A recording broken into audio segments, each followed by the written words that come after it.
I spoke to Eric Rojo, a Latin American analyst, for more insight into the plan to reform Mexico's justice system. I asked him, is it going to be enough? The measures right now is basically a long-awaited acknowledgement at the top of the problems that Mexico has, but on the other hand, other than the institution of the 911 system, they're not a real answer. It's a short-term Band-Aid.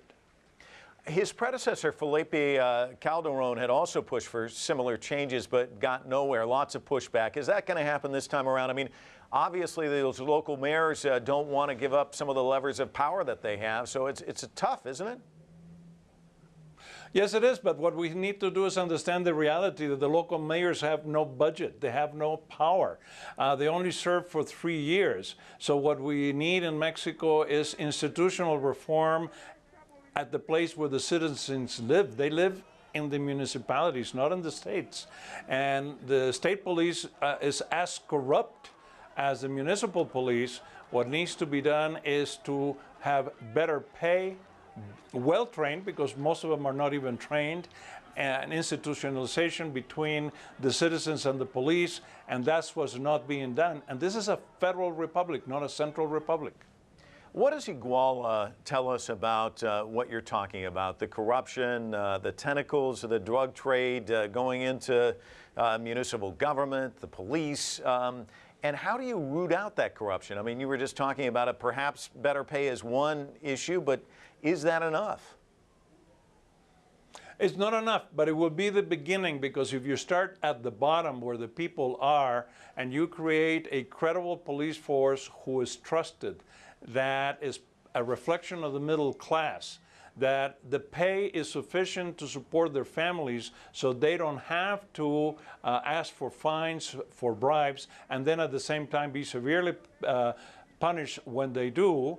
But also corruption is something that was inherited from Spain in colonial times. So it's a way of life that the Mexicans complain about, but all they do is complain. They're a complaint society. They're not getting engaged, and when a cop stops you for traffic and asks for money, sometimes they don't ask for money, you offer the money. So it is the citizenship that is also at fault of some of the problems. So it has to be really a change in culture between the society and a government that is too comfortable taking money from a very rich country, enriching themselves, putting in the police forces their friends who are not professional cops, particularly at the state level. The state level, the police is more corrupt than the municipalities.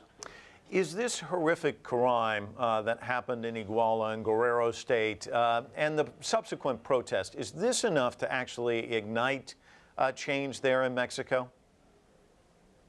It has to be, because the crime in Guerrero, of course, which is totally unjustifiable to have murdered those students for the reasons that they were murdered, is basically the drop that spilled the glass. There are too many other actions similar to that that have been just let get old with the pass of time. And I think people are finally fed up, so they are asking for some change, but the change does not have to come entirely from the top.